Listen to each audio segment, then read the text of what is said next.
Finally, when I make a goofy face, we go live. Hey, everybody, I'm Haley Gray.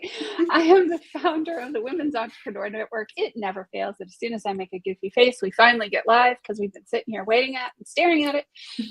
And this is our October 20th, 2022 WEN Talk. And we have 6 amazing speakers lined up for you here today. I cannot wait to get started. Welcome, Dr. Atoya Hodges.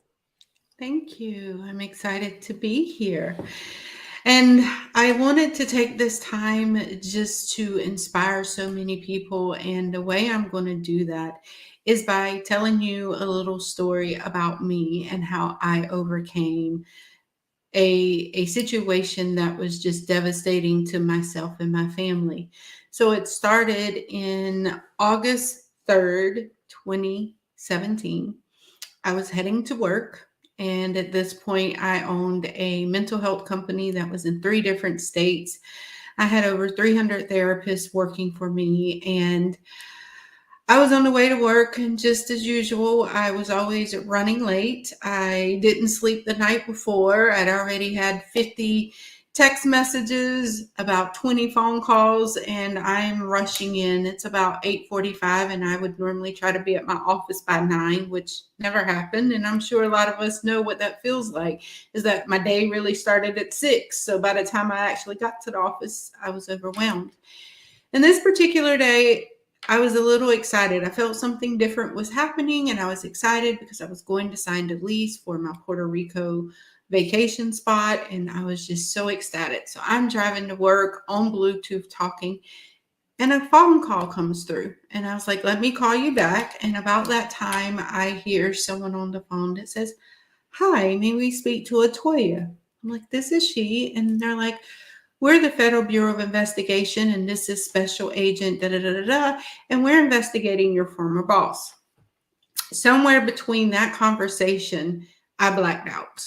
And when I came to, I was actually sliding into a ditch because there was a car in front of me. So apparently my conscious mind realized we needed to get out of the way.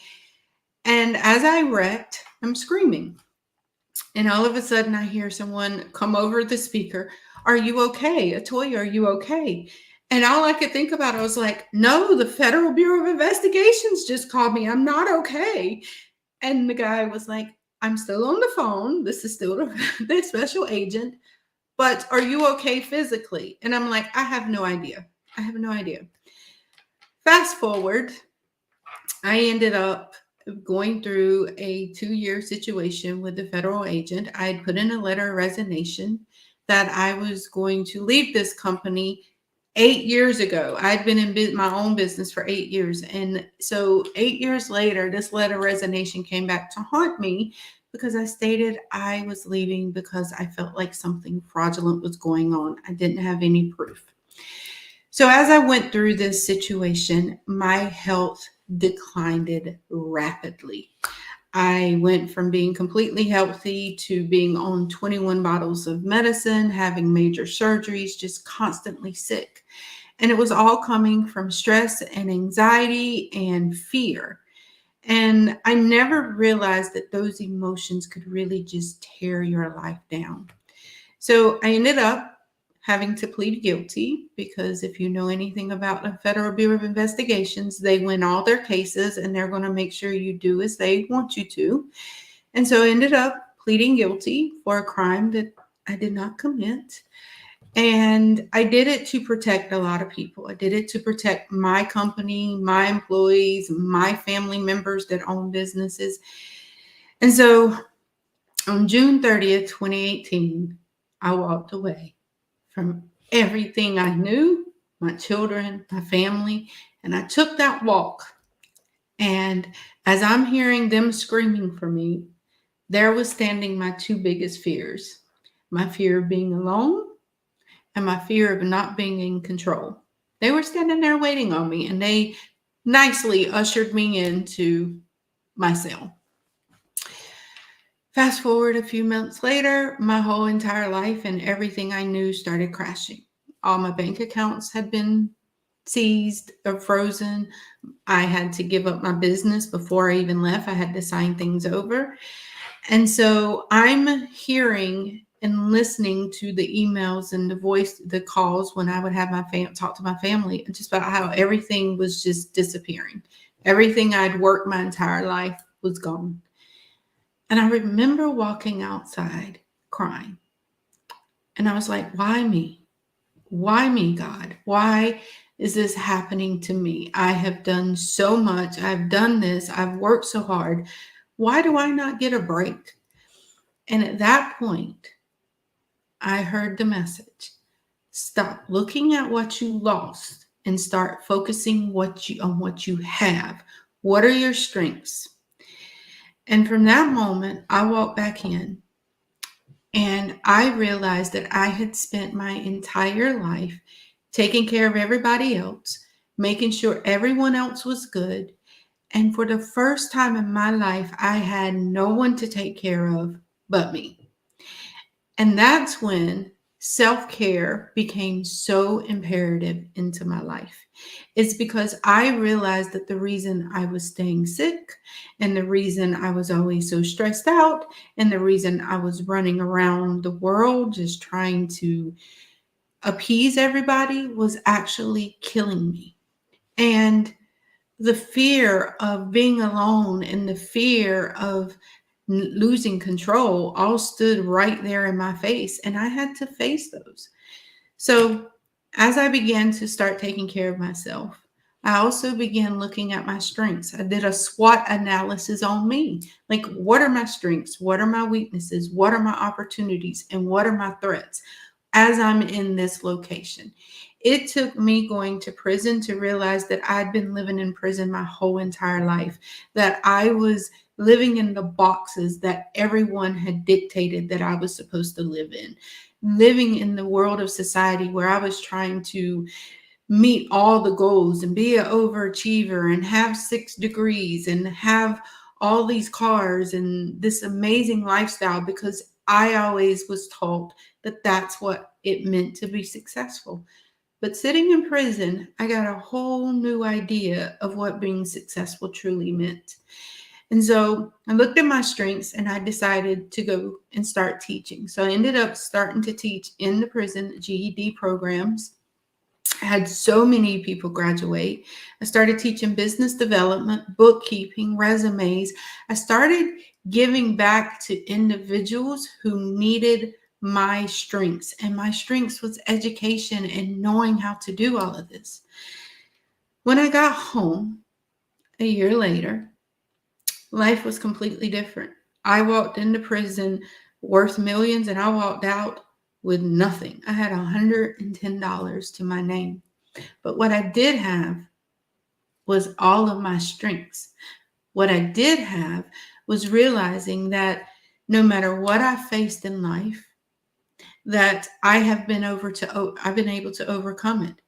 That no matter what showed up, I survived it because I was still breathing. And it was like having that mentality took away the fear of feeling as though I failed or feeling as though I needed to worry about the future because I had proof over my entire life that I've been able to survive anything that has came at me. The second thing is I realized is no matter what I set my mind to, I was able to accomplish it. And while I was in prison, I learned that each day was an experiment. And I just focused on that. Like, what worked for me today? What didn't work? What did I like? What did I not like? And that increased my self-confidence. It increased my self-love. It increased who I was as a person. I've been home for 5 years and I've built a new business. And I spend my time not only volunteering and speaking, but also just giving back to individuals, helping individuals know what it feels like to just love themselves and discover themselves. Because I had to do that. I had to really put my foot down and say, okay, I matter. I matter to me. I matter to the community. I matter to my family. I matter to all of these individuals but I needed to matter to myself most.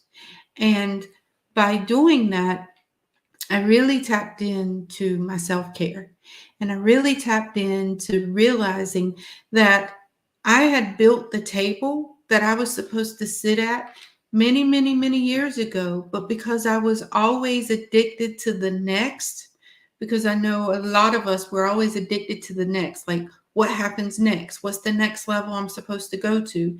That I was never appreciating that in the moment my table was ready, that I was already sitting at the table that I was supposed to sit in, but I was too focused on everything else to even recognize where I was at, who I was, and what I expected in life, and what truly, truly, truly made me happy. And so my message to everyone is today is that no matter what we go through, no matter how much we think we've lost, no matter what we're facing, that we can change our perception of everything, that we can look back at those things and be grateful for them because they help make us a stronger person. They helped us see things that we were not able to see when we were in the midst of everything that was going on. And it made me realize that when each individual takes time to get to know who they are, and when they take time to really embrace themselves and to love themselves, that flows out into every bucket of our life. I often tell a lot of my clients that just imagine a bucket, and when you pour into you and you continue to pour into you, it overflows into all the other buckets that you need to fill, because most of us carry so many buckets. We're mothers, we're fathers, we're brothers and sisters, we're aunts and uncles, we're friends, we're workers, we're entrepreneurs. We carry all these buckets. And if we don't fill our bucket first and we're trying to fill all those buckets, we're going to always feel depleted. And when we're depleted, we're taking away from us. And then we're taking away from everyone else. So my message today is to embrace you, to love you, to cherish you, get to know you, figure out what your boundaries are, figure out what works for you. Do a SWOT analysis on yourself. Figure out what your weaknesses are and what your threats are, and see how you can neutralize them. Take that information and say, okay, if I procrastinate, understand that whatever your strengths and weaknesses are and your opportunities and threats are as an individual, that is also what it is at your workplace. That is also what you see in your business. We don't get rid of a weakness just on personally, and it doesn't flow into those other areas. And when entrepreneurs and individuals like really tap in to that individual SWOT analysis, and when they begin to build their business, if they're focusing on their values, then your business would explode. Your life will explode in the way that you desire, in the way that you appreciate. And as you begin to appreciate your life, you become happier. You become less stressed. You start to get rid of the anxiety. You start to let go of all these things that no longer serve you. And part of that is because you've accepted you. You've developed those boundaries, not only in your personal life, but also in your professional life. And with that, it just makes life so much easier. And it just makes it flow so much easier. And so it has been an honor sitting here speaking to all of you today. I have no idea how much time I have left. So thank you very much for giving me the opportunity to speak to each and every one of you. And I hope this motivates you into really just wanting to fall in love with yourself. Can I just say, wow. Sure. Thank you. Yes. I had no idea what a journey. Yes. And sometimes, wow, just goes to show sometimes you do what you have to do to be able to move on. Yeah. Yeah. And it was difficult, like to watch everything I spent my entire life building just crumble in front of me. And it was like I couldn't do anything. I couldn't hold on to anything. And to see how it damaged my children, and it was just so heavy. But I look at it now and it's like I needed to go there because I needed to figure out me. I needed to learn me. And I needed to stop being responsible for everybody else. And I needed to stop carrying all of that weight because it was killing me. And I didn't realize it. And the situation sucked, but it gave me a whole new insight on how our government works and, what happens in that process. But it was intense, but I'm thankful for it now. Absolutely. Yeah, totally. Thank you. How would somebody go about getting in touch with you? You could look at my website, atoyahodges.com, and then on social media, it's under Atoya Hodges. And in Instagram, it's under Dr. Atoya. Yeah. Awesome. Thank you so much. Thank you so much. It was a pleasure. Blessings. Wow, what a way to start today. Thank you, Atoya. Thank you so much. I am delighted to bring on our next amazing powerhouse speaker, Frieda Lin. Welcome, Frieda. Can you hear me? Yes. Can you hear me? I can hear you loud and clear. Okay. Welcome Wonderful. to the stage. Welcome to our WEN Talk. I am so happy to have you here. And with that, I go ahead and I'm going to give you the stage. Thank you. Welcome. Thank you. Thank you. And thank you for giving me this opportunity. And yes, so I have not really given talk this long, but usually with a slide, but I think I will be okay. So my topic today is health and beauty is at your fingertips. Yes, it lies with the bacteria that is out in your gut and over your body. And so my name is Frieda Lin, and I'm going to share with you the secrets of what I just said. And you may be thinking, what is she going to talk about? We, as a superior human being, is going to rely on the bacteria to have a healthy skin, healthy health. Well, that is, you got that right. We are talking about the microbiome.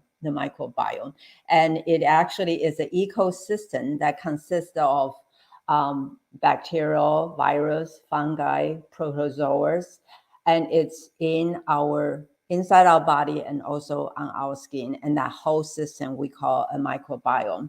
And listen to this, 57% of our body is bacterial. Only 43% are human cells. We are outnumbered.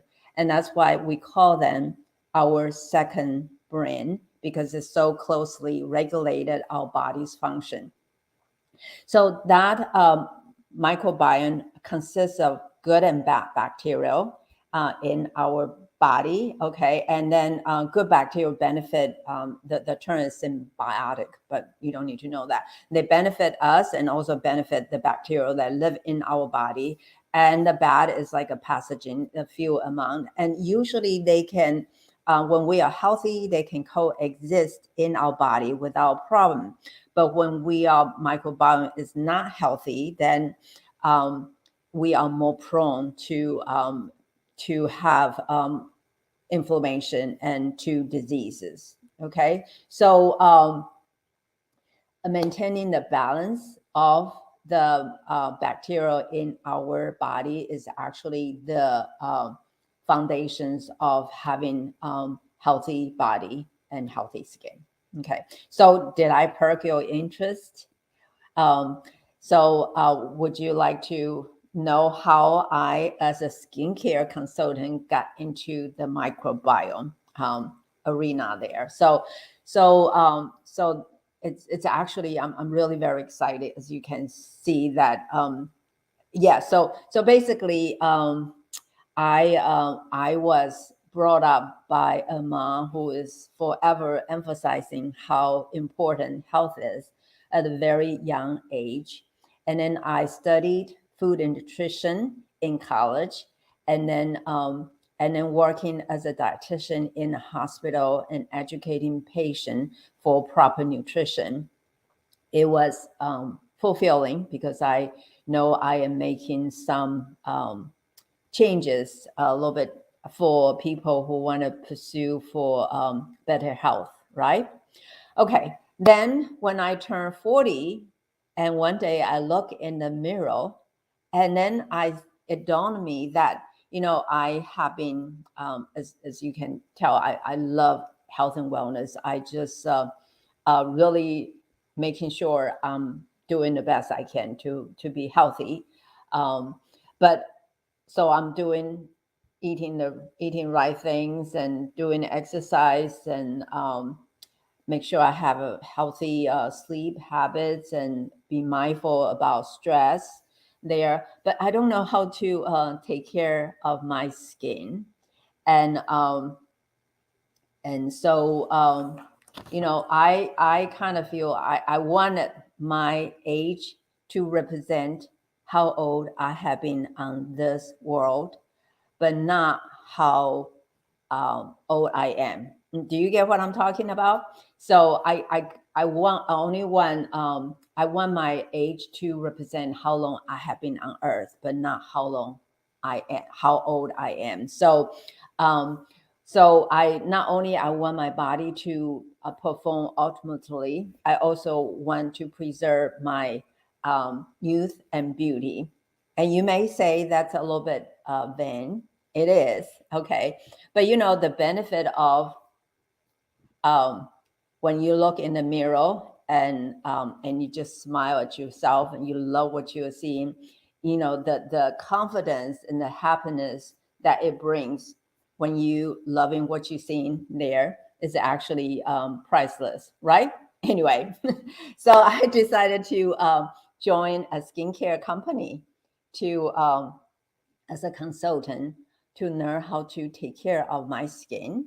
And I really have no intention to do the business, but sometimes you do things you don't know for the reason you don't know. So I started sharing, and I have so much fun. I have met so many wonderful women, built up so many relationships, and enriched my life with all their stories and different things there. I walk away from my corporate job after working there for 27 years. Yeah. So I'm doing the skincare, and actually it has been over 25 years I have been in the skincare industry. And yeah, did I see changes? Did I see movement? Absolutely. And also the last 4 years has been really extremely exciting and rewarding for me. With the exploding interest, the scientific world exploding interest and knowledge about the microbiome, I also get the opportunity to join a skincare company that their main focus is about skin microbiome health. Okay, so yeah. Okay, now get back to being join a skincare company as a consultant. Can I ask you a question? Be honest. Do you think it's extreme that I need to join a skincare company to be a consultant in order to know how to take care of my skin? Some people may do that, right? Okay, well, that is because it's rather confusing to know how to, right? So do you always know what kind of skincare product that you want to get to give you for yourself? When they ask you, is your skin dry or oily or combination? Do you know the answer? Are you concerned that some of the product may have the ingredient that will give you sensitivity? And also, are you happy with the results, the skincare product you've been using, that you have been spending all your time and your money? Are they giving you the results? And if you are health conscious, right?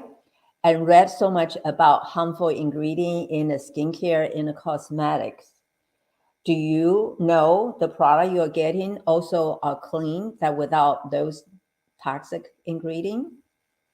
As I said, it's rather confusing and frustrating, and that's why I decided to join skincare company. And wow, my goodness, and it led me to another career journey there, which I absolutely love. Okay, so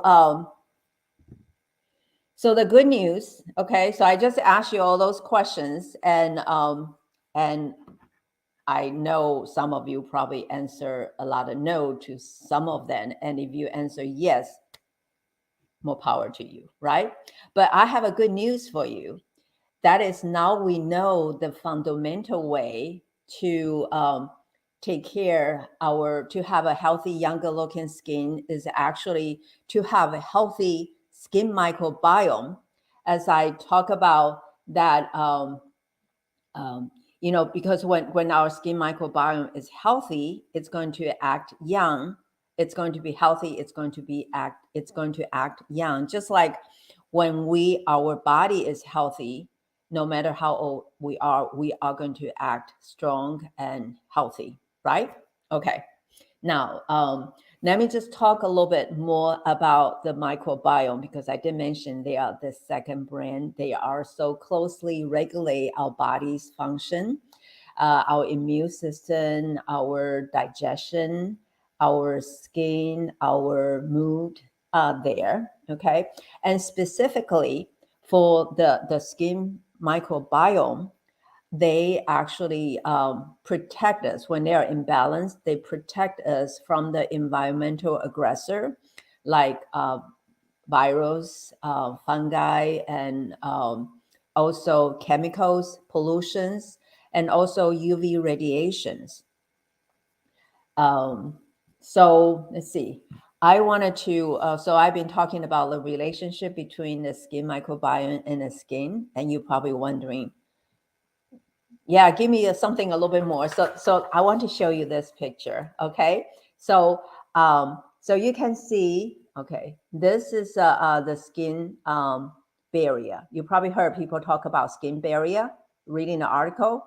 It's actually the upper layer of our skin. That is the skin barrier. On top of that, okay, are trillions of bacteria that populated over our skin. You just cannot see with your naked eyes. Okay.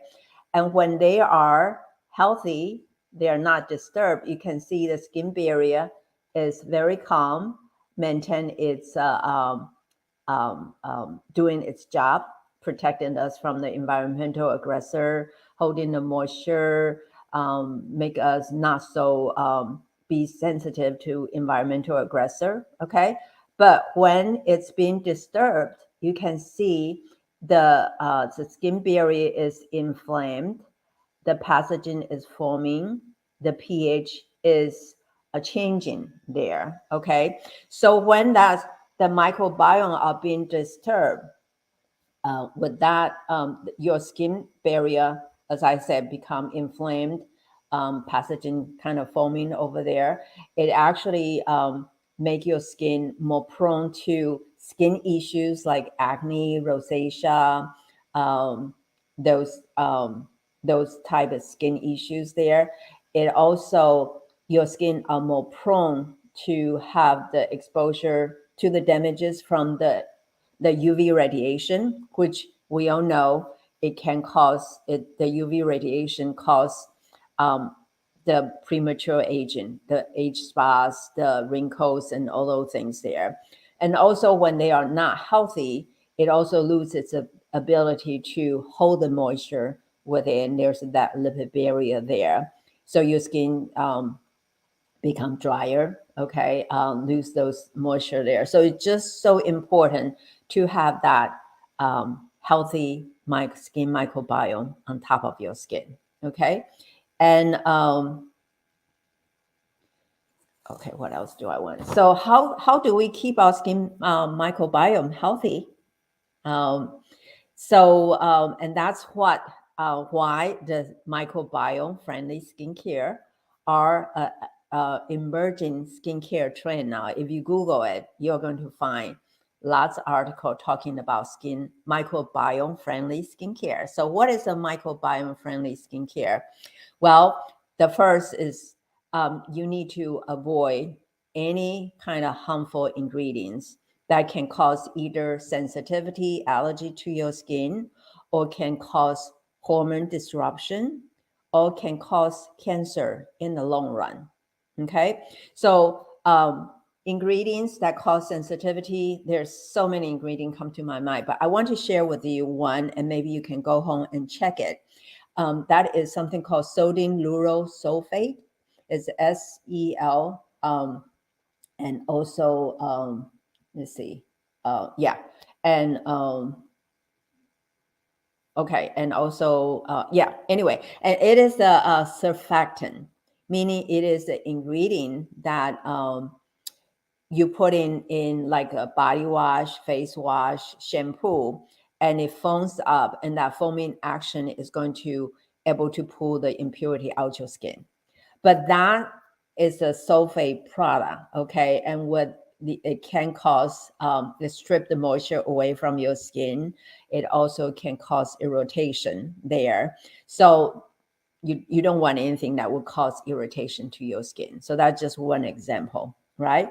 The second I was talking about is anything that research proven or has suspect that can cause cancer in the long run. And usually you don't see it because it's in the long run, but just because you don't see it does not mean it's not there. Okay, so a story to share with you, Sally.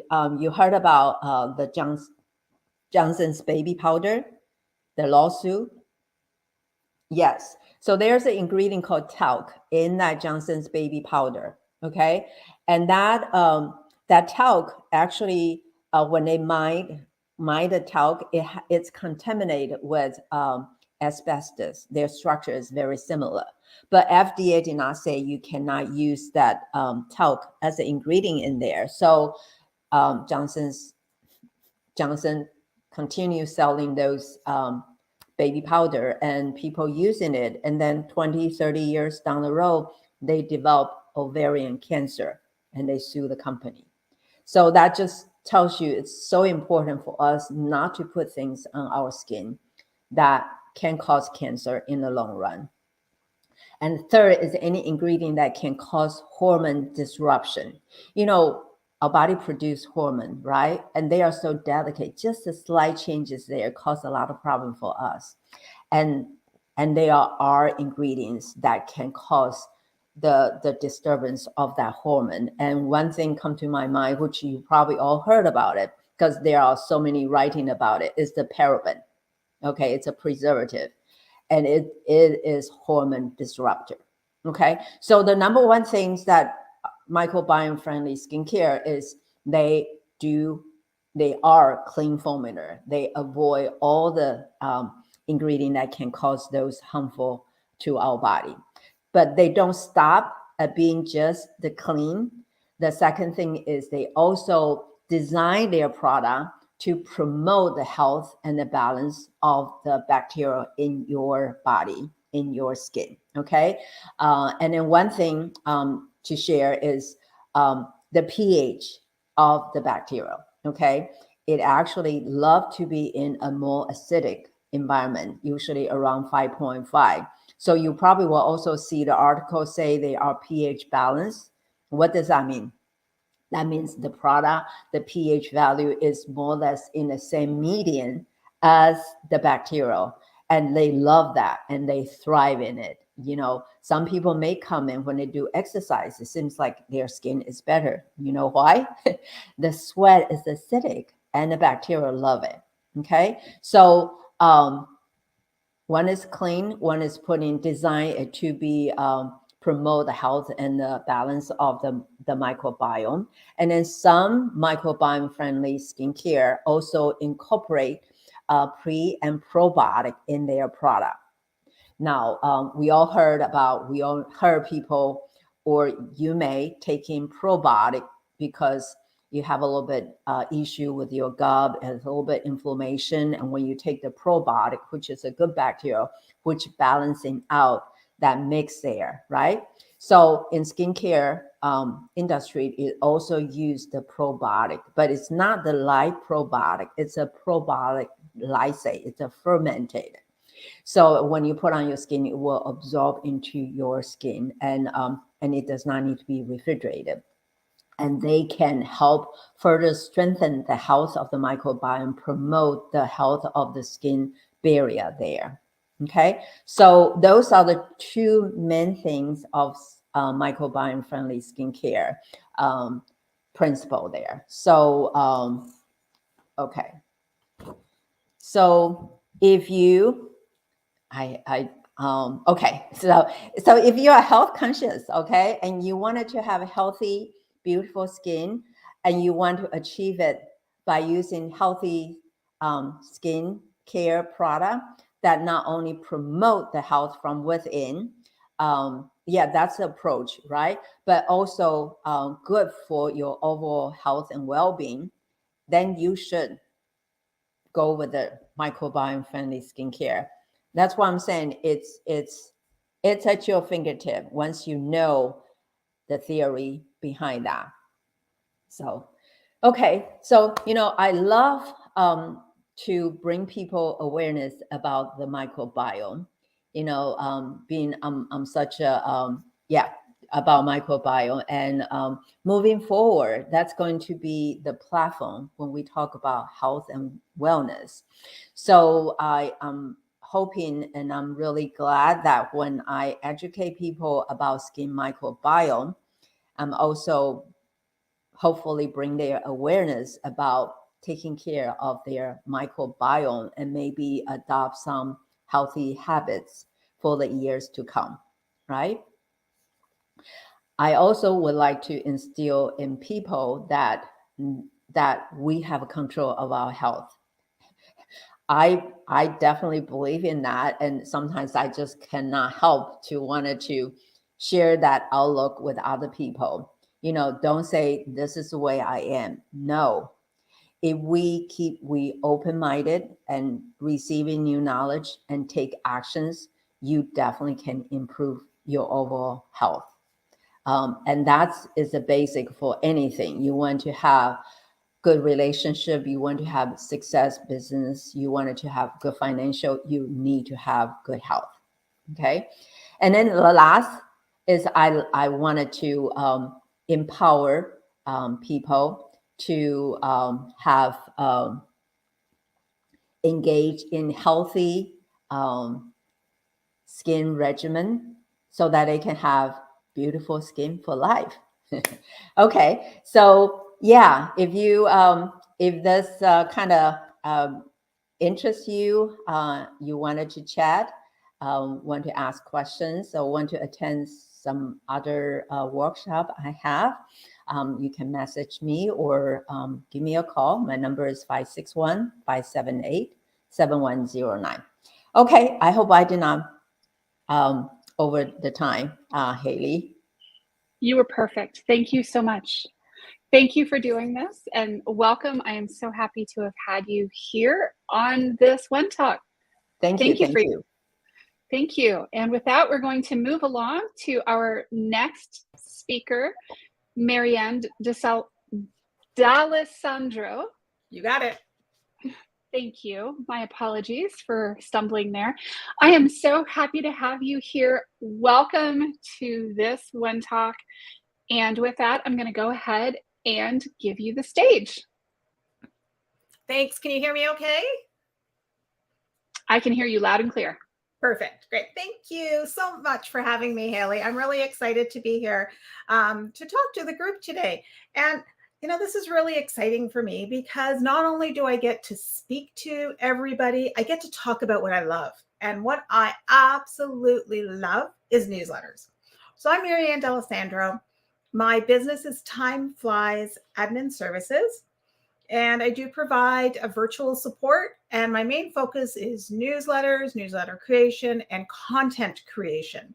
So somebody called me a newsletter stager, which was kind of interesting, but that's sort of what I do is I help people get on this plan, on this journey to effectively using a newsletter. And that's what I want to talk about today.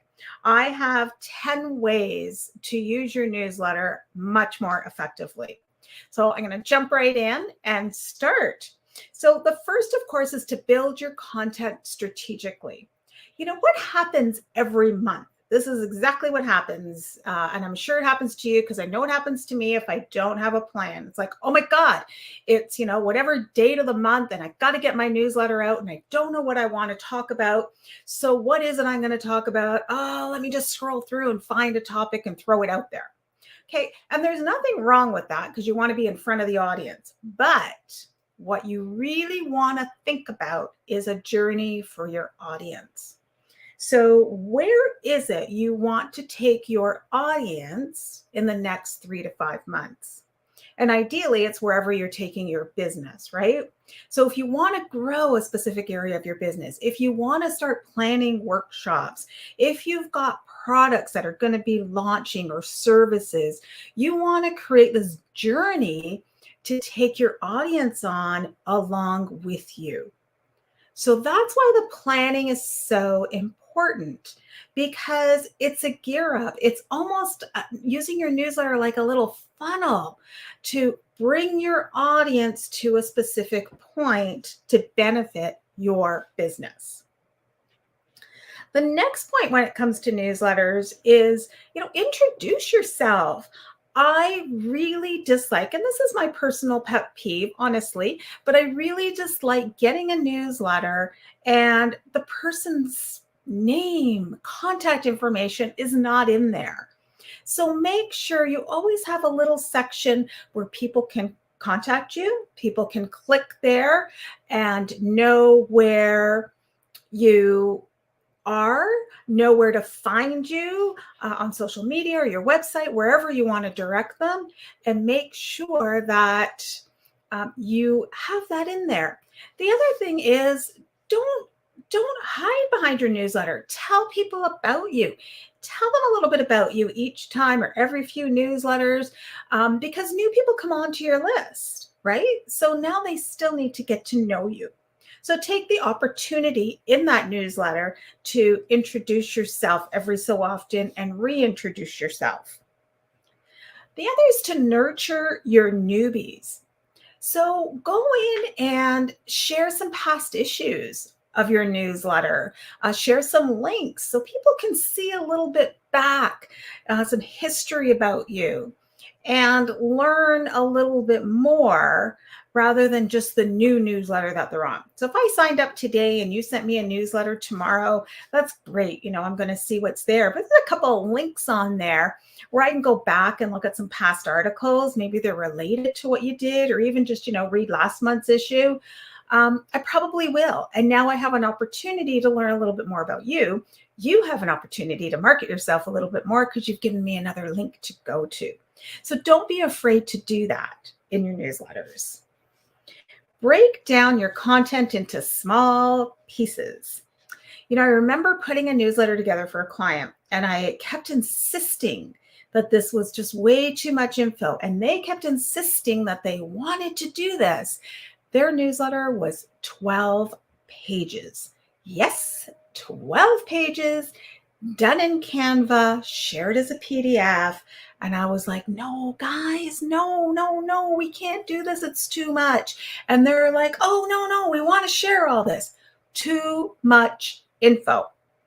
Keep it really, really, really short.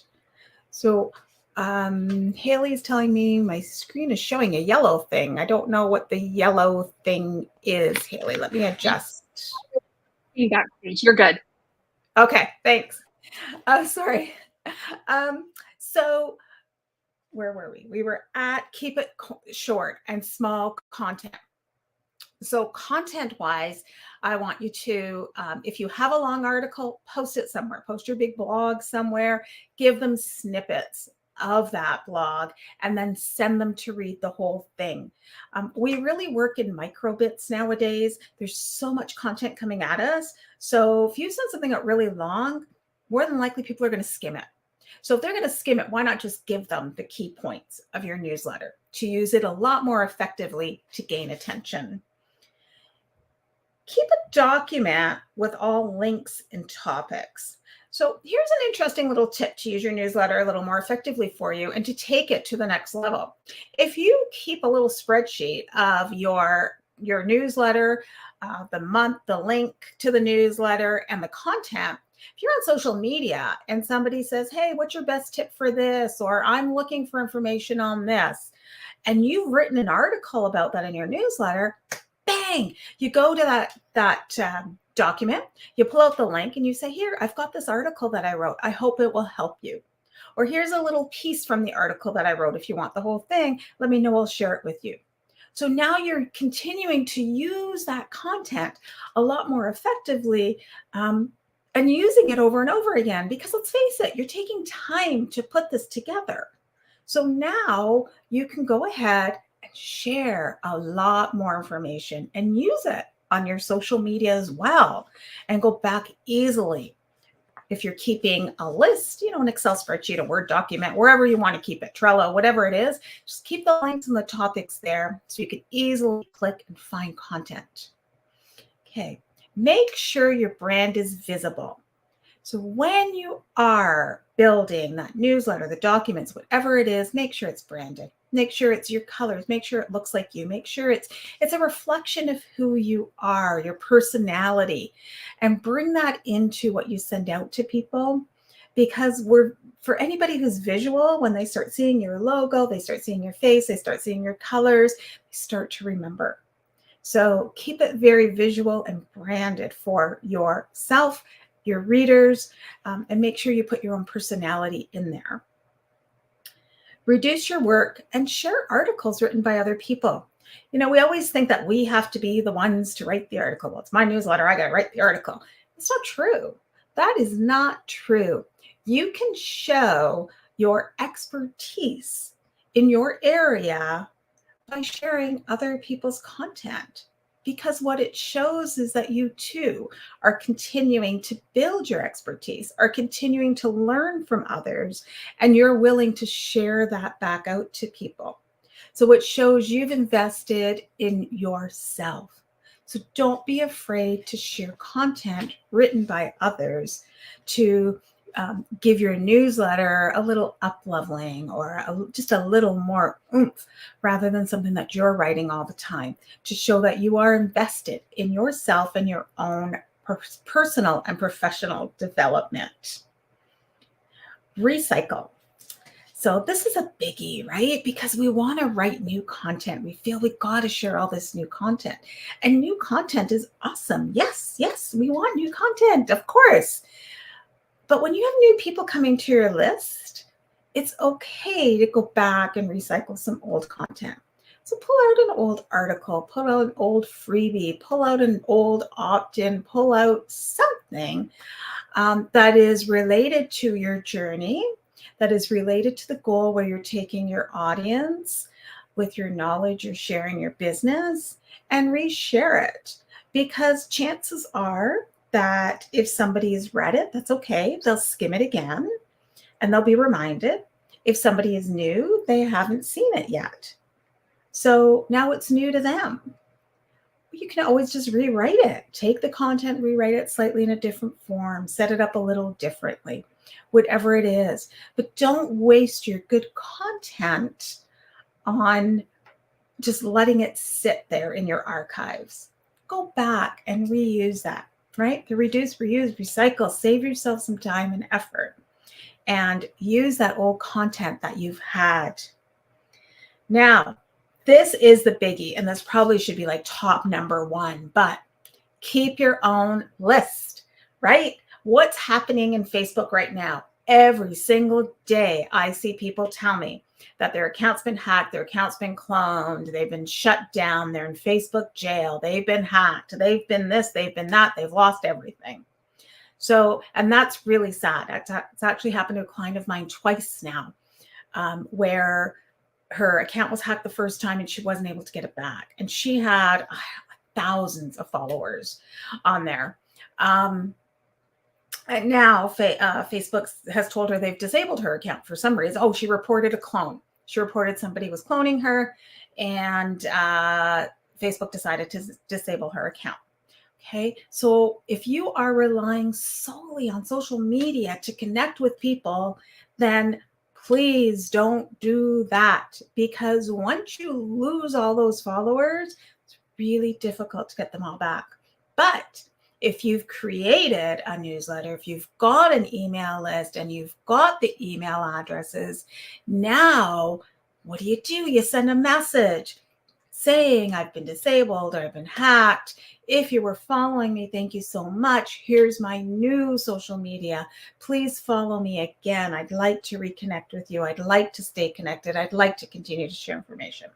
You own your list. When you have those email addresses from your newsletters, giving, opt-in sign-ins, whatever it is, you own that list. Social media does not. So make sure when you are considering working with a newsletter, you keep a good, clean list, a good, clean database, so that you always have it at hand. My final thought with your newsletters is, track your opt-ins and tag accordingly, especially if you're just starting out. We like to just say, okay, I'm just going to add people to my list and that's it. But really use the tags feature in most of the programs or the groups or the segments, whichever it is, to know where people are coming from. So, if you have a freebie that you're giving and you create an opt-in and get this freebie if you sign up here, tag that so you know where they're coming from, because then it allows you, as you grow your list, as you grow your business, to be more targeted. What are people looking for from you? What is it that they have most interest in? Hey, they signed up for, my top 10 tips for Pinterest. Wow, I got 50 people from one simple little post within 2 days. Okay, I need to market to these people more about Pinterest. Okay, so you need to think about where it is you're going to take that list as time goes on, and do that right from the beginning. If you haven't done it yet, it's okay. Start doing it now, because as your business grows, you'll have a better base. So you want to use a newsletter not just to send a little article or blog to your audience. You want to use it to grow your business. It's a journey. It's a process. You're taking your audience along your business with you. And along the way, you're using that audience to grow your business as a sales funnel, right? Think about that. That audience becomes a sales funnel. So where does that audience fit into your business? Where do you want to nurture that audience? How do you want to grow that audience? And remember to own that audience, because it's yours. These are people who connected with you, and you want to keep them.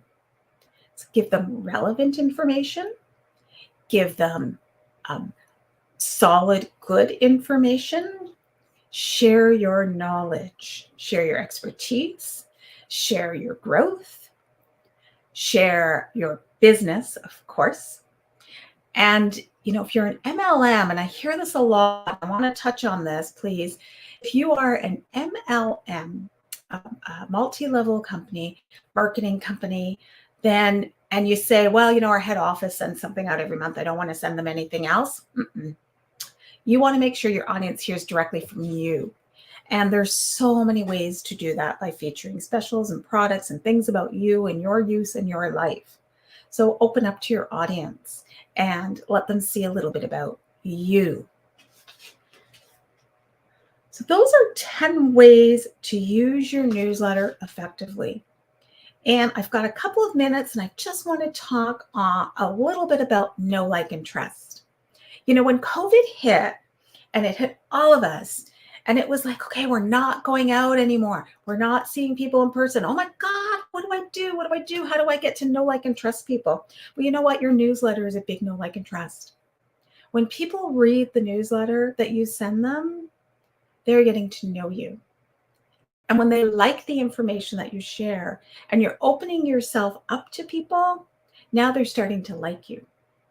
And the more information you give them, the more you open up, the more you share stories, the more you give them information that means something, that is helpful, the more they trust you. And who do we want to work with, people? Who is it we want to work with? We want to work with people we know, like, and trust. That is so important. So when you are preparing your content in whichever manner, think about, what is it I'm giving my audience to know? What is it that my audience will like? And how will I build their trust through this piece of content? Know, like, and trust. So go on and start that newsletter or continue that newsletter, create your journey, create your plan, and happy writing. Thank you, Haley, so much for letting me be part of today. It's been really fun and great speakers. I've really enjoyed it. Thank you. Thank you so much for doing this. And I'm just going to put a plug out there for having a newsletter. Because I do social media management for people and we do marketing as well, I have seen too many people lose access to their Facebook group, lose access to their Facebook account, and have to start their business over completely from scratch. Y'all, listen to Marianne. This is so valuable. How would somebody go about getting in touch with you? Me? Yeah. Yeah, with you.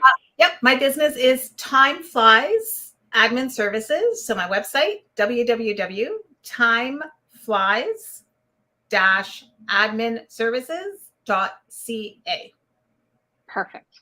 Thank you so much, Marianne. I appreciate you being here and being a speaker and sharing such amazing content with us. Thank you.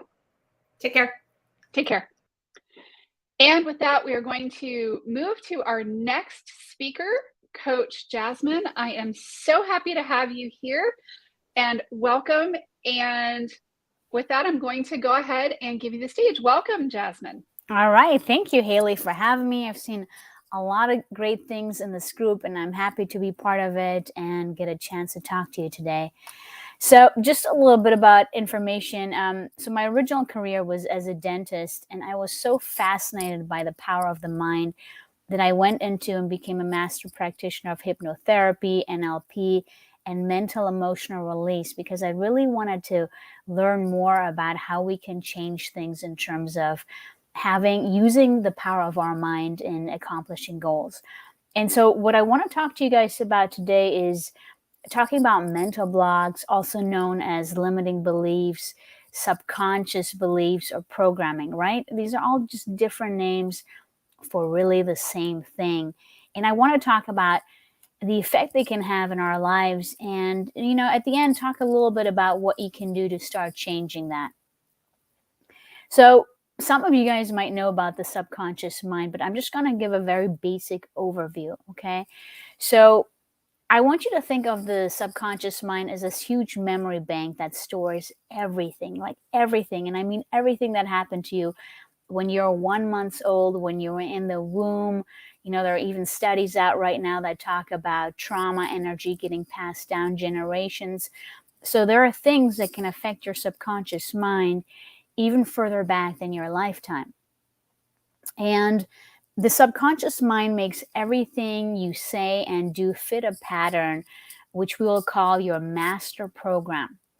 And the bulk of that master program gets created in childhood. Specifically, ages 0 to 7 are huge for the subconscious mind.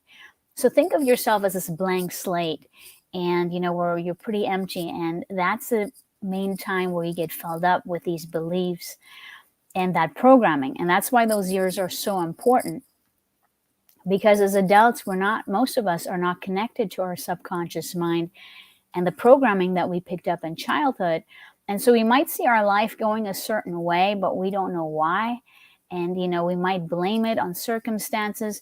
But I want you to consider that the subconscious mind is involved in terms of, if there's certain goals that you haven't been able to accomplish.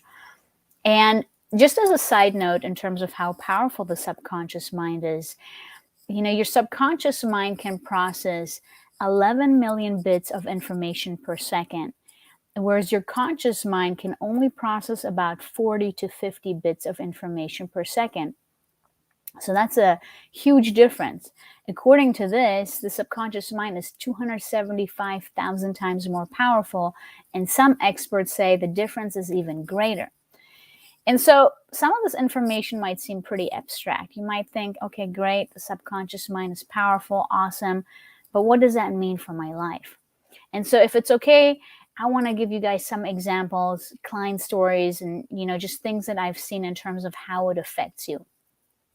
So let's say that you were a kid and you were sitting on the sidelines and people were getting picked to be parts of the sports team, and you didn't get picked. And you made it mean right then and there that you're just not wanted. And then that belief becomes part of your subconscious programming and plays out for the rest of your life, including adulthood. So specifically, I know someone with that belief, and even in his marriage, it kept showing up. And until he got control of that programming, he wouldn't have been able to save his marriage. Or let's say, I had another client that got an A, first grade, he got an A, and he was really proud, and he ran home and he showed mom, and he said, look, mom, I got an A. And mom looks at the paper and she says, why not an A+? And why can't you be more like your cousin? He's so social, etc. And so he developed the belief that he's just not good enough. And so for him, he really tried to push himself hard, trying to prove to his mom that he is good enough. And he, in terms of his career, he was quite successful. But where this good enough really showed up was in his relationships. Here you had this man who was attractive. He had a great personality, great career, great life in terms of material things, etc. And he wasn't able to be in a relationship with high caliber people. Instead, he would end up dating people that were on drugs or were serial cheaters. And it got to the point where he said, my friends are starting to disrespect me based on the people that I'm dating. But he said, I don't know what I'm doing. I keep attracting these type of partners. And, what was really underneath that was a belief of not good enough. He didn't feel that he was good enough for someone awesome. And so the programming is really powerful, and it will prove itself right to you all the time. One of the most in-your-face examples that I came across was a prospective client. So she called me, and her complaint was that everyone is so harsh to her and mistreats her. She talked about how she did everything for her kids, and yet they mistreated her. Other family members, how they treated her, things at work, etc. And so, I started noticing some of her programming the more we were talking. And as our communication continued, even on text later on, I noticed she was becoming more and more harsh with me. And I was aware of her programming. And so I didn't react in a harsh way, right? I knew it was her programming, so I didn't let it get to me. But it almost seemed to bother her. And what I mean is that when your subconscious belief is that people are harsh to you, even if someone isn't being harsh to you, you will create the kind of communication or take certain actions that can bring about a harsh result. Or you may be drawn automatically to people who may be more mean or harsh. That's part of your comfort zone. That's part of your subconscious programming. Might sound kind of weird, but that's what the subconscious mind does. And so if we think about it, our beliefs, our subconscious beliefs give us our choices, and then our choices give us our actions, and that in turn gives us our results. And so if you want to manifest a goal into reality, your subconscious mind has to be aligned with it. You might have a business goal and you're so frustrated because things haven't been working for years. And, for some that might have them feel resentful or jealous, or, for others it might have them feel like a failure. But again, I want you to consider the subconscious mind is at play. And so if there's a goal that you've been trying to accomplish, or an area of your life that's not working for you, there is something on a subconscious level that is stopping you from making that goal a reality. So I hope some of the examples I gave you some insight in terms of the subconscious programming from childhood and how it can affect you for the rest of your life. And in order for you to grow, to reach your goal, you often have to get out of your comfort zone, get out of that programming. You have to be willing to kind of get uncomfortable, feel awkward, doing new things for the first few times. So you might be aware that you tried something new and after only a few short weeks, you gave up. The gym, for example, is a great example. If you don't have the neural programming, if you don't have on a subconscious level that programming that going to the gym is an automatic, natural thing, and for most of your life you haven't been going and suddenly you want to go, your subconscious mind will try to pull you back into your comfort zone. Because each time when you try something new, you're outside of that comfort zone. It doesn't fit that master programming that guides the subconscious mind. Another example is New Year's resolutions. So only about 16% of people follow through with their New Year's resolution. Really small percentage, right? They're all pumped up beginning of the year. I'm going to make this change. This year is going to be different. But it's outside of what they've been able to accomplish before. It's out of their comfort zone. And so many by February have given up. So, in terms of the subconscious, I'm just going to give you more examples. And the reason I like to give examples is because I want you to see if you hear something for yourself. Now, I was working with someone who wanted to lose some weight. And as I started working with her and we went deeper, I became aware that she had a fear of being too attractive. And when we looked deeper, that fear came about as the child from her mom, who had something about you got to be always careful around men and don't be too attractive or bad things can happen to you. And so that subconscious block was preventing her from reaching her weight loss goal. Okay. Or another example in terms of relationships is, one of my first clients that I ever worked with, she came to me and her complaint was that she's not successful in relationships, and what she really wanted is to be married. And when I started talking to her in terms of her history of relationships, what's been happening, she told me that it's been pointed out to her that she has a pattern of dating jerks. And, she tries to stay in the relationship for some time. And actually with the jerks, it seems like it lasted, generally speaking, a few years. She really tried to make it work.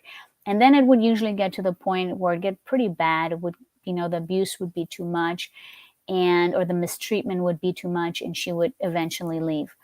And once in a while, she would date a quote unquote nice guy, but that relationship would never last long. And she was never really clear why it ended. She would just really be upset because she wasn't fulfilling on this goal of happily being married. And so when we dove deeper, what was uncovered was that as a child, based on how she grew up and based on how she was treated, she felt really unlovable. And so that programming from childhood, again, played out in adulthood.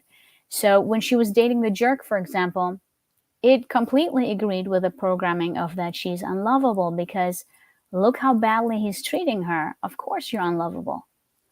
But if she was dating the nice guy, it would conflict with that programming. And so she was sabotaging the relationship because all of a sudden here's someone being lovable to her, treating her well, and it didn't sit well with her on a subconscious level. And so not even being aware of it, she would sabotage the relationship. And at first, when we started working together, she said, I can't even see what I'm doing. What are you talking about? How am I sabotaging this? But later on, things became clear in terms of what she was doing that eventually had even, the nice guys that she was dating quit on her. And so again, the subconscious mind is really powerful. And once you change that programming, things changed. So she, for example, is happily married now, and it has been so for a few years. So, the subconscious blocks, if you have them, they can make a big difference. And, for many of you, also notice in terms of your clients, what are some of their blocks and how does that show up?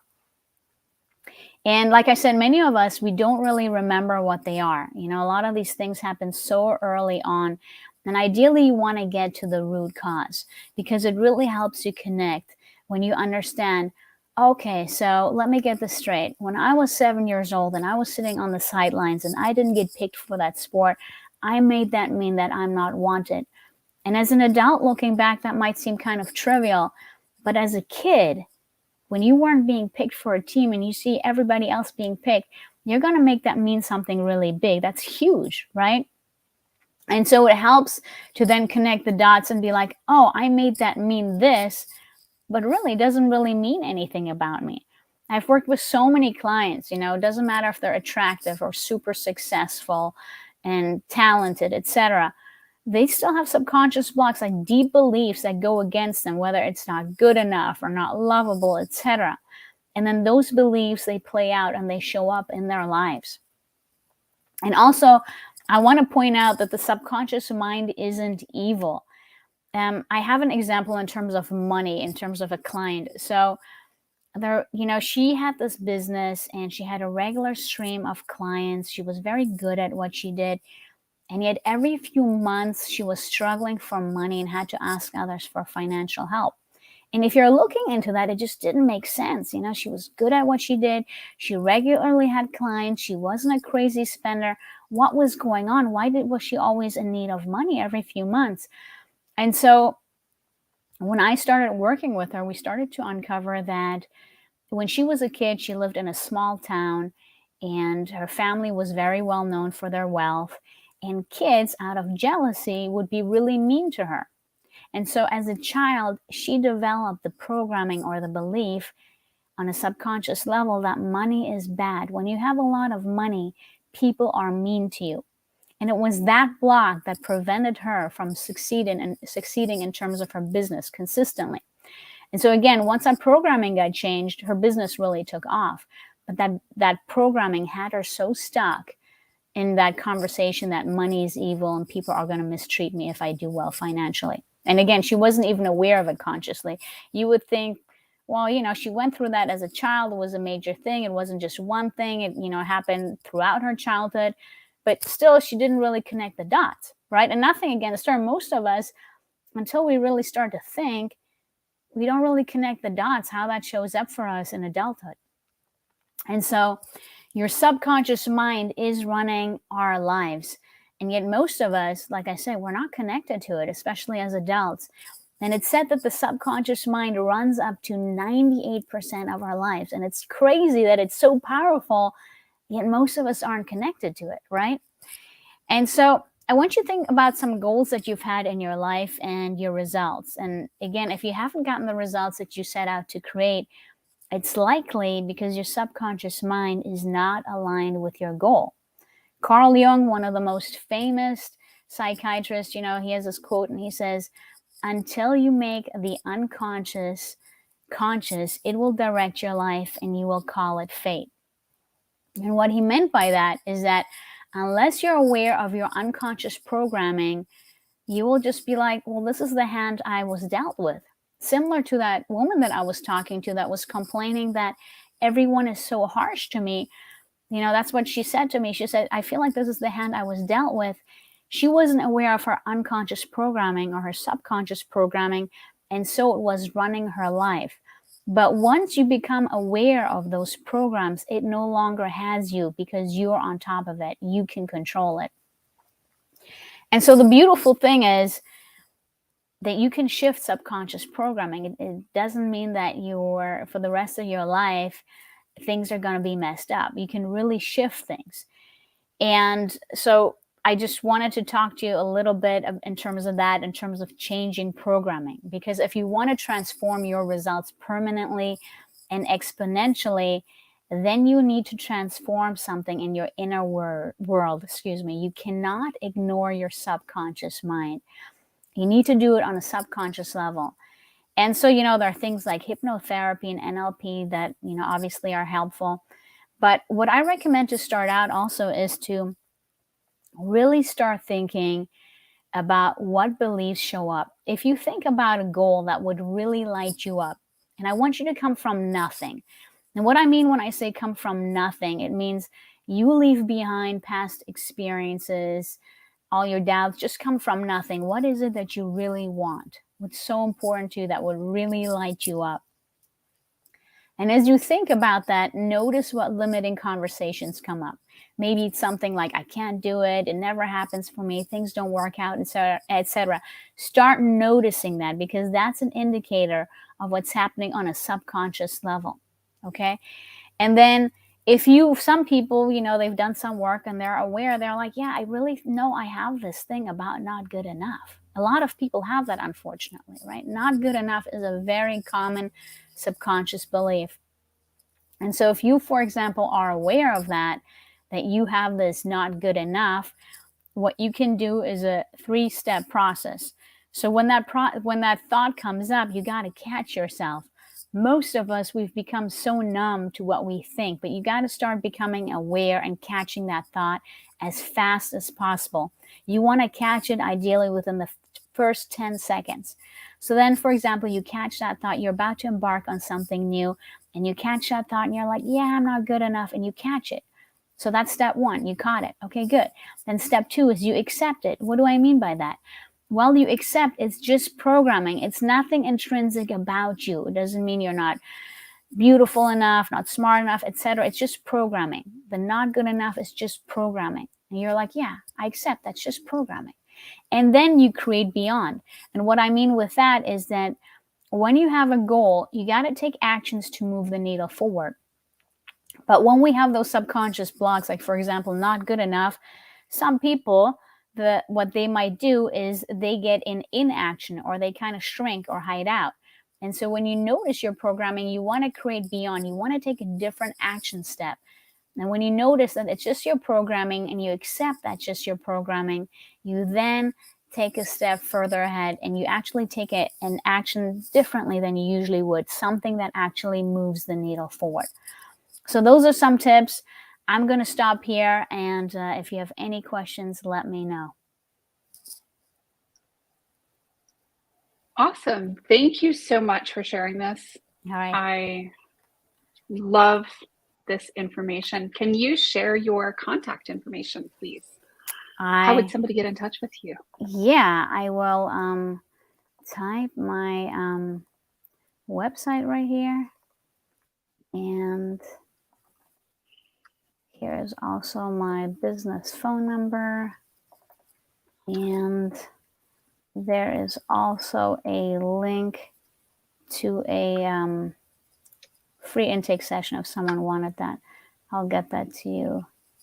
Okay, let me post those real quick. Do you have the link for the session?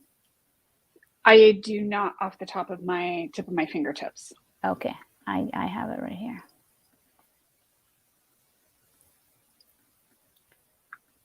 And that is the link to your website. And this other link that I'm getting ready to post in the comments is a link to a session, right?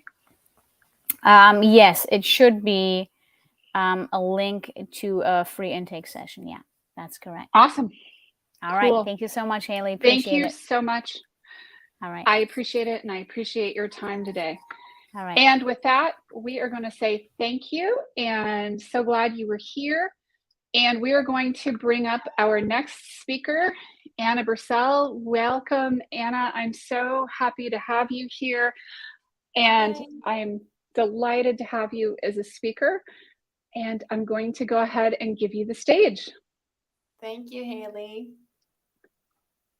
So thank you so much, Haley. I know you have like 75,000 people in your community. It's amazing. And I'm so honored to speak to you all. So I'm Anna Bursell, and I work as a hypnotherapist, coach, stress and trauma specialist. And I'm also trained in eye movement therapy. I'm an NLP master practitioner and EFT tapping master practitioner too. So I'm from Sweden. You might hear that, but I work globally. So I have my clinic here in Sweden, but I work online and travel and so on. So we are going to talk about how to handle stress. What kind of 3 of our conditions that we have to work with to handle stress. And I'm going to share about our stress languages. I'm writing a book about our stress languages right now, so I'm super excited to share this new news with you. And I'm also, everything I do is to expand your well-being and for us to be kinder to yourself and to others in the process. And on top of that, we are also going to go through some tools together in this couple of minutes we have together. And I'm here to serve you the very best to expand your well-being. And yeah, I say yeah a lot, and that means yes in Swedish. I guess you probably understood that, but yeah. So I have always been, since I was a kid, asking questions like why we do what we do. And I'm so fascinated with patterns. And I see very clear, we always need, no matter what age, we need 3 things. And that is to feel that we are heard, that we are seen, and that we are valued. So my intention with all my work is those 3, and to speak from my heart to yours. So about 7 years ago, I had to start all over in my life. I was injured in a traumatic childbirth, and the healthcare workers, they were overworked and they did a lot of things wrong during the labor. And I was traumatized. I was injured both physically and mentally, and there were a lot of things lacking for treatment. So I was, it's been a very, very long way back for me. And I do have some injuries left, but my PTSD, post-traumatic stress syndrome, and postpartum depression and chronic insomnia, and that is something I have healed.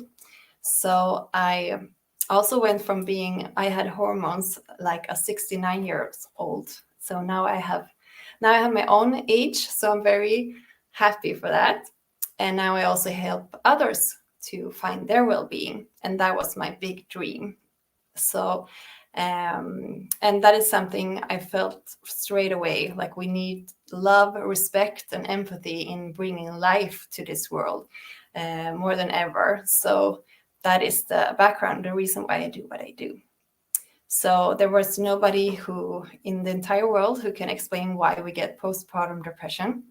So I have done research on this. So I'm very excited because now in a couple of months, I'm going out with my study, why we get postpartum depression and the 6 biggest risk factors.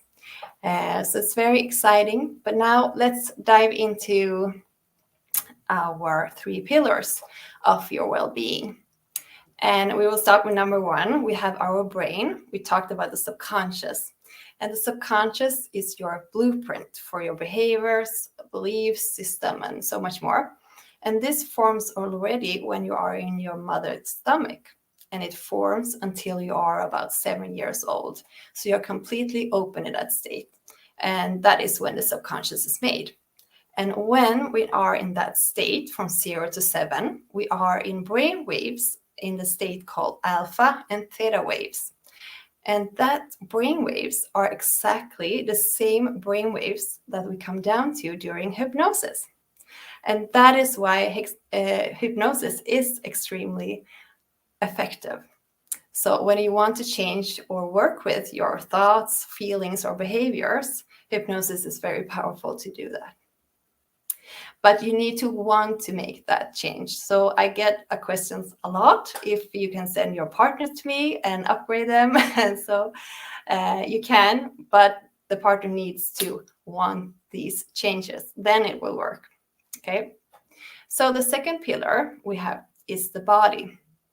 So what kind of energy are you feeding your body? Like what kind of food are you eating? Are you eating because you want to feel full, or are you giving it energy? And depending what you eat, this is also how you're gonna manage stress in your life. Also, how you use your body, like if you work out, because when you exercise, you also burn the stress hormones. And if you use your body in techniques, you can release stress from your body. And that is also a key to healing. And the third pillar is the nervous system. And I love this so much. I love hearing about it a lot on the internet now, that people are talking about that finally, because this is super important. Because if your nervous system is not regulated, then we have trouble taking in information. And you can go to a very inspirational lecture and it could be super good, but you can't take in the information. This is why I wanted to spread this awareness about this, because it's so important. So like when you're talking to somebody, like in your relationship, in school, if you are a teacher, and how you can regulate the kids' nervous system so they can take in the information. And for leaders, how to talk to employees. And also if you yourself go to therapy and you have stress and trauma in your life, then you need to be regulated first. And then the tools like in talk therapy that are out there, they're amazing, but you cannot take it in until you're regulated. So I want to emphasize, it's nothing wrong with you if you know something, but you can't do it. Like, I know it's important to eat healthy and exercise, but you don't do it. And it's important to meditate, but when you do, you can't sit still. So it's about being regulated, and also what program is activated in your subconscious. So for you to make the right decisions from your heart, not from fear, you need to have a regulated nervous system. And I'm going to show you some tools how to do that, of course. And what even is a regulated nervous system? Well, to say it in simple terms, we can divide it in two parts. So when you are feeling stressed, you cannot take in information, and your system is not regulated because it shouldn't be, because you are under threat. So you have a natural reaction. So it's normal for your body to react. So then if you sit down and try to meditate, of course, it becomes a conflict in your body, because why are you sitting down and taking it easy when you're under attack? And the other part is when you are regulated, then you can rest and digest, and your body can heal what it needs to heal. So you cannot take logically or see opportunities when you're not regulated.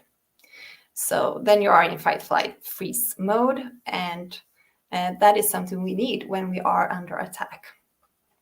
So the nervous system gets its information not from your knowledge. It takes in information from your senses. That is why your body is so important, okay? It's also important for you to recognize with whom you are spending most time with. So the 5 people you spend the most time with are all the ones who are directly affecting your nervous system. So it's good to have that in mind. And if we don't take care of the 3 pillars, then of course a small thing will be big for you, because your system is already overloaded.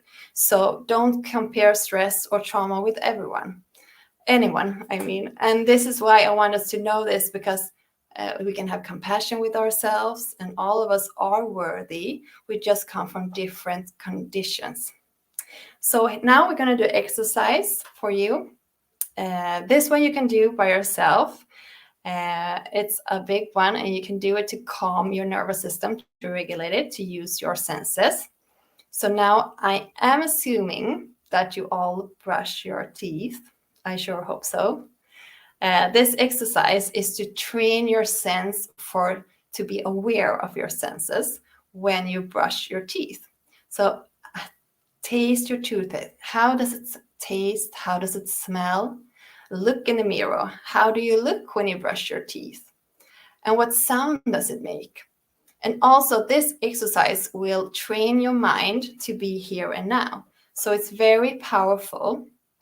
Even if it sounds simple, it's meant to be simple. We are complex beings, but there are simple things to do to feel good. So try it out. You're brushing your teeth anyway. Yeah. And I did some research on what I call our stress languages. Maybe you heard of Gary's book, The Love Languages, how we want to get treated when we are being loved. And I can absolutely recommend that book. So our languages is so important. So if you are, let's say, in a relationship, and usually we attract the opposite of our stress languages. Yeah. And it's actually crucial for us to know how you communicate when you're stressed and how you want to be loved. And that is the key for making a respectful, loving relationship to yourself and to others. Okay? So what I found when I was researching on stress hormones, we all have them, but we all have one that is our primary one. So this is usually how we react under stress and why. So of the stress languages, I'm going to share with you today one of them, the one I call the volcano. A volcano is often a person who is loyal and you like to have everything in its place, usually a perfectionist. You want to have control, especially of your environment. Usually you are a leader and you can also be very creative. And this means that when you get stressed, you usually get angry. So if you are a volcano, then it's your norepinephrine that is your hormone that is mostly active when you get stressed. And I'm telling you this because I want us to have compassion, to be kind to ourselves, because it doesn't mean that something's wrong with you if you react this way. So how does our brain work when you get activated, and what do you need? Well, this goes from when you're a child, so all ages, okay? Feeling has to meet feelings, and logic has to meet logic, okay? So if you meet your colleague or partner or friend or child who is stressed, don't start with a solution. Start with seeing, hearing, confirming the feeling, and then slide in with the solution. Otherwise, it's most likely a crash. So when we are children, I'm laughing because it happens every day. Otherwise, when we are children, our parents, caregivers, the one who are close to us when we are children, are teaching our nervous system how to regulate itself. So maybe your parents did not talk about the nervous system, I bet. So when you are upset as a kid, if you were told to shut up, go away, stop feeling your feelings, then your nervous system did not learn how to regulate, because your nervous system needs to feel that your feelings are valid. So that is why it's crucial to work with the nervous system and how the brain works. So it's not curling or hovering or what they call it. It's actually working with the system that you have if you're a human being. So that is why we need to get our feelings met by feelings, okay? So this exercise we're going to go together, I call it the oxytocin shower, because what is happening during this exercise? Well, we are going to calm the brain waves to go down to theta waves, and the feel-good hormone oxytocin is increasing and makes us feel calm. And then the nervous system gets the signal and it gets regulated and you feel good again. And you can do it by yourself. Well, you couldn't do it as a kid, but now you can as an adult. But when you were a kid, you probably just shut down or created a habit to cope with it, and not necessarily maybe a good good habit, but it's never too late. And now we're going to do the oxytocin shower. So I want you to take your hands and cross them over like this. Then put your hands on your shoulder and just stroke down to your elbow. Just keep them up and down. So it's most preferably to do it skin to skin, but it's fine to do it on a shirt. And then I want you to look up in the ceiling. Just keep stroking and look up and breathe calm. And this you can start your morning like this, or when I do trauma-informed workplaces, they do it in the morning to start the day in the right mindset. So now we have a couple of minutes here on this talk, but you can keep doing that if you want to. So I'm really emphasizing that we are meant to feel our feelings, but we're not meant to stay in the feelings that make us feel bad. And when we stay in those dark feelings and thoughts, that is what brings us down. That is when we get sick and burn out and depressed. And also, I want to give you a tool. One more. Yeah, we have time for that. So I want to give you the fastest breathing technique to reset your stress levels, to break the stress signal. And this is something the body does naturally. So I think maybe you can recognize it. The body does this naturally when you are under a lot of distress, like you're crying so much. So we can do it together. Are you guys ready? So I want you to take 2 big breaths inside into your nose and then out through your mouth, and just keep doing it. Good. You can do it until you feel calm. Good. So please, I also want to say that always remember to be a well-being seeker in every moment. So ask yourself, what can I do to feel better in this moment? So I want to thank you so much for listening and for having me. Thank you, Haley. Thank you, Anna. That was awesome. Such amazing tips that you're sharing. And people will find you, I guess, on your website at annabursell.com. Yeah, and it's both in Swedish and in English. Everything I do is there. So there are free tools there too, videos, and you can download material there also. Awesome. Thank you so much for joining me today. And thank you you so for much for having being a me. speaker. Thank you. And with that, we're going to introduce our last speaker, Trinity Gregor. I am so grateful to have you here, Trinity, as a speaker, because you have done some really amazing things with lead generation. And I cannot wait to share your talk. So with that, I'm going to go ahead and give you the stage. Awesome. Thank you so much, Haley. It feels amazing to be here. I am honored to be in such great company with other strong and incredibly insightful businesswomen. So I appreciate it. What I'm going to talk about today is a little bit more practical in terms of how to actually build and grow your business. So we're going to talk today about taking relationships and turning those into referrals. So if you're a note taker, this would be a great time to get out your pen and pencil because we're going to go fast. And I'm going to cover what I call my 4 C's. Collect, create, cultivate, and continue. So one of the reasons that I absolutely love working by referral is because that's how I got into the business world.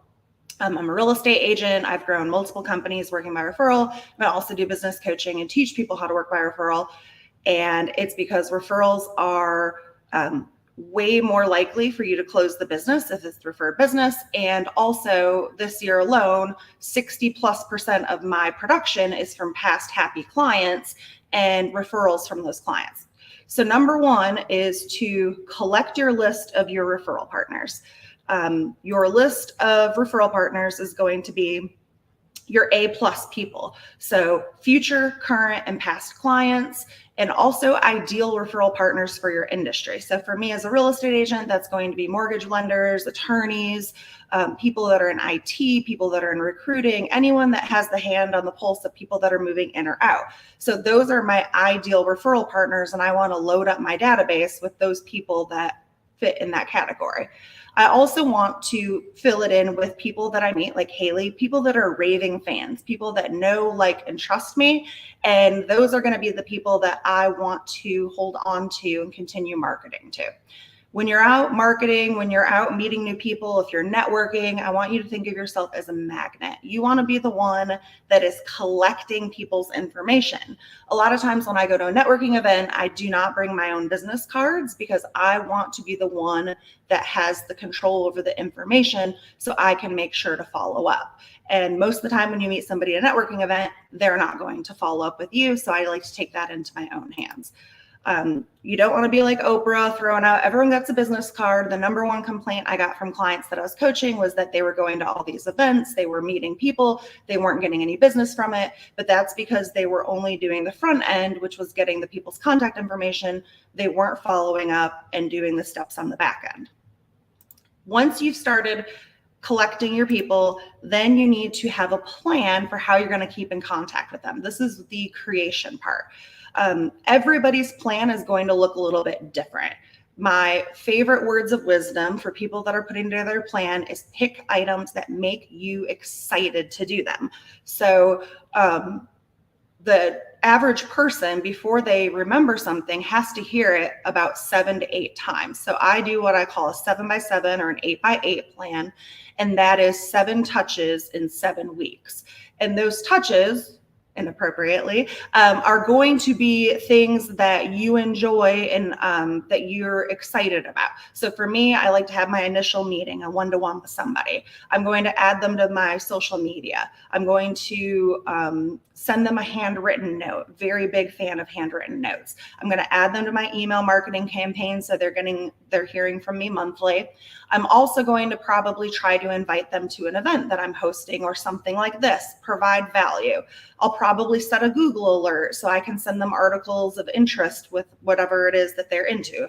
I'm at the beach right now, so maybe they're into fishing, and I might set up a Google alert about cool fishing things. So there's different ways, but every person's plan winds up looking a little bit different depending on their personality and what gets them really fired up in terms of keeping in contact with people. You want to have your plan in place though, and a way to keep track of it. And I always recommend you have a really good database to help you manage those contacts and the ticklers and reminders for you to keep in touch and follow up with those people for those 7 times. So once your plan is created, that is when you are going to work on cultivating those relationships. So as you are reaching out and doing these gentle touches, the first thing is making sure that they know who you are, what you do, and the type of person that you're looking for. Language that I use is, I know that there's a lot of people that have real estate agents and a lot of people that they know, like, and trust, but I'm looking to be one of those people. So if they run across somebody who does not have a trusted professional, I would love to be that person. Is it okay if I keep in contact with you? Now I have the green light to keep in contact with them, and I'm going to cultivate the relationship. Things that you can do to cultivate that relationship is providing evidence of success. That's going to be things like testimonials. That's going to be your Google reviews. That's going to be things that show the public who might not have worked with you yet that you're good at the things that you say you're going to do. The number one way to build evidence of success is to just really show up. Take your phone calls on time. Show up to meetings on time. It can be as simple as saying you're going to email someone and then you actually turn around and email them that. So making sure that you have evidence of success, that you're following up, and that you're really getting this person to know you. So when you're meeting with somebody, we tend to get bogged down in the very superficial chit chat. And while that can be nice and can pass the time, really work on asking deeper questions to cultivate those relationships. Find out what the person does in their free time. Do you have something in common? We love to tailgate at NC State. So for me, if I meet somebody else that's a huge NC State fan, that right there is something that links us together. Do they like to cook? Do they like wine? Find out what their interests are, and then also ask them deeper questions. So you never want to ask a yes or no question. You want to ask them open-ended questions that really gets information out of them that's going to help you tailor your program and keep in contact with them.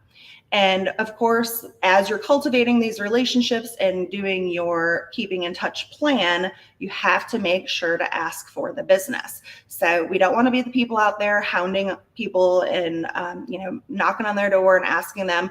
But if you are giving value, then it is okay to in turn ask for referrals. Now, I'm not normally asking for a direct referral. I might be asking for a vendor. I might be asking for them just to keep their eyes and ears open for me if there's somebody that fits my services.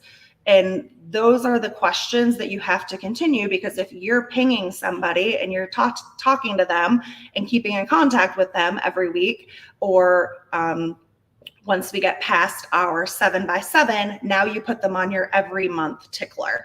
And that needs to be something a little bit deeper than your newsletter. Newsletters are awesome. That's a way of really staying in front of people, but following that up with some sort of personal touch, whether it's a text message, a phone call, a handwritten note, you want to keep that personal relationship growing. And that's how you're going to gain more referrals from your database.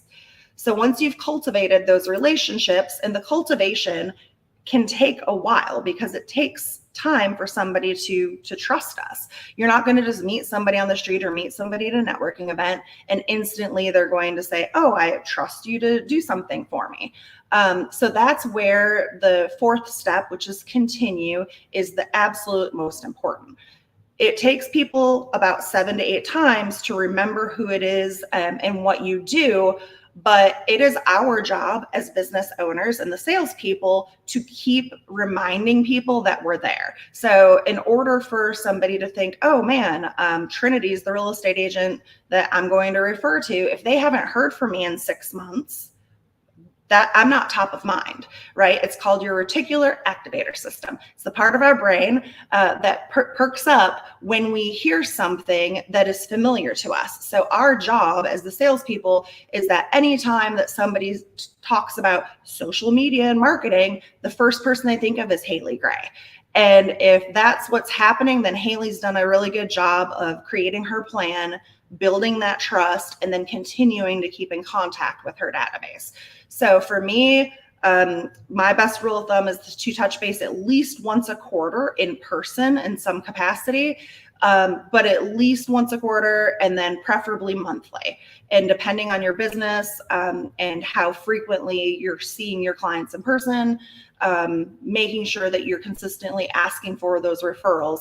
And the continuation part is where a lot of people fall off, because they think, oh man, I've been talking to this person and in contact with them for 6 months and I haven't received any referrals. I haven't received any business from them. But this is not a short game. This is a long-term marketing plan. And if you continue doing it and you continue adding people to your database, that is what's going to yield you the results. This is the difference between farming and going out hunting. So think of this as building your farm, and you want to cultivate your garden, and then eventually those referrals and repeat clients are going to continue coming your way. So again, we're looking at creating your list, which is collecting your people. Once you've collected your list and it might start to get too big, then you start paring your list down. That's where you're going to go through and figure out, okay, after marketing to somebody for 6 months or a year, if you're not clicking with them, then take them off your list. If they give you a bad vibe, you don't need them. And that really gives us a lot of power from a position of we're in business for ourselves. And the best part about that is that we get to choose who we want to work with. So if there's somebody that you don't want to work with, or you don't think you're going to want the referrals, great, get them out of your list and replace them with someone that you're really excited about. So once you've collected your list of your referral partners, you're creating that follow-up plan. Like I said, every plan is different depending on your business. And then cultivating those relationships through each of those touches is very, very important. Remember, know, like, and trust. So you want them to know a little bit about you personally, because that's what's going to set you apart from the next person that's offering the same services to you down the street. And then, of course, continuing your marketing. This is a long game, and you have to make sure that that continuation is happening regularly. And what I see, and it's happened in my own business, is that we start getting really busy. We start seeing success. We get these clients in, and we're like, oh my gosh, I don't have the time to continue marketing. that is the exact point where you need to lean into it and figure out ways to make that system work for you, right? So right now, when I first started, I would handwrite all my own birthday cards. I would handwrite every envelope, but now I have my team and they will actually take my birthday list for me, write out all the note cards for me, and then I'm just signing the card and writing a quick personal note in there. So I'm automating things and making things easier. Using somebody, maybe you were creating your own newsletter and now you're paying somebody to create your content. If you're doing pop buys, doing a reverse pop buy where you throw an event. I'm having a Thanksgiving pie party at my house, and I'm inviting about 200 of my past clients or referral partners to pop by my house, say hello, drink a beer, grab a pie. It gives me great face-to-face time with all of my clients and referral partners, and that way I'm not out driving around. So figuring out how to leverage your time as you get busier and not let those touches fall off, because what winds up happening is people are going to go to the thing that they remember the most. So if somebody comes up to them and says, hey, I know somebody thinking about buying or selling a house. If they can't remember my name or how to get a hold of me, they're not going to send me that referral. So it's my job to make sure that I stay top of mind all the time. And that's going to happen by me really making sure that I have a strong plan and that I'm continuing that plan consistently going forward. And I've been doing this now for about 4 years for my personal real estate practice, and I grew an entire business by referral only, and it's compounding interest. So the more you keep doing it, the more those referrals are going to flow in, and then you have stronger referral partners that you're going to be able to work off of. So the key to making all of this work and putting your 4 C's into place is your mindset. So all the tools and all the advice in the world is not going to matter if you don't have the headspace right to make these things work for you so you actually use them. I've seen so many people waste hundreds of dollars up to thousands of dollars signing up for programs or signing up for coaching or doing things, and they're just not quite there yet, and they wind up wasting their money.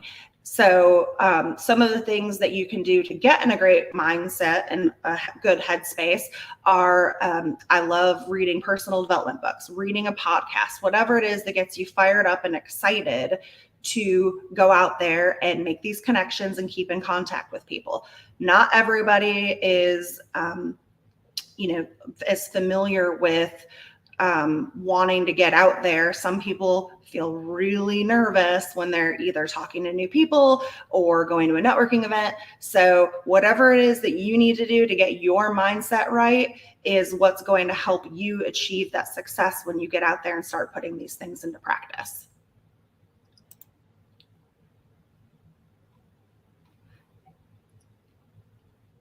Awesome. No, that's really cool. Thank you so much for sharing this. There was a question, and I know the answer to this, but I'm going to pose it to you anyway. Okay. I'm just joining, but would this apply for any business? I'm having trouble getting people signed up for email. I have an art business and I think they're scared I would harass them, That is a very legitimate concern.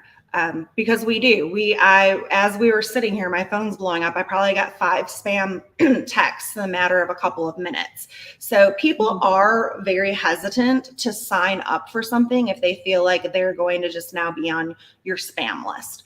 So in order to actually have a higher open rate for your emails and your email marketing, those people are going to have a higher rate if they actually know you and it's a person that can associate you. So as your business is growing, word of mouth and everything spreads, but this working by referral and building your referral database can work for any business or any size of business or whatever it is that you do. You just might be asking for different referrals. So obviously for me, for real estate, I'm asking for people that are looking to buy or sell. For coaching clients, pretty self-explanatory. But if you're in an art business, that might be getting people that are really good connections for you within the art world. So that way they can refer people into your studio.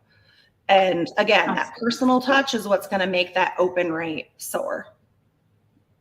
Absolutely. I agree totally. And, the other thing too is Just being mindful of how you're communicating with people in your emails. I shudder at the term email blast. I'm Yeah. not blasting my email list. The energy on that is just, so would you take out a shotgun and go out into a crowd of people to try to find a client? If not, then perhaps we should change how we're phrasing that. Yeah. And if you're truly leading with a value proposition and leading from a place of providing value, then people are way more likely to engage and to stay engaged and not, hit the the unsubscribe button. Absolutely. So how would somebody go about getting in touch with you? I am very easily accessible on all social media platforms. You can find me as Trinity Gregor or Trinity Gregor French, which is my married name that I'm getting ready to legally change here soon. And you can also email me, Trinity, Trinity, @hunterrow.com. That's HUNTERROWE.com. Or I am very easily available by cell phone. I'm not going to share that on here, but if you ping Haley, I'm sure she could share it with you. Absolutely. Thank you so much for doing this. Thank you all for joining us today. Let's give our speakers a huge round of applause. Thank you, Trinity. And thank you guys for coming. Please like, comment, and share our posts and our broadcasts and apply to be our speakers for our subsequent WEN Talk.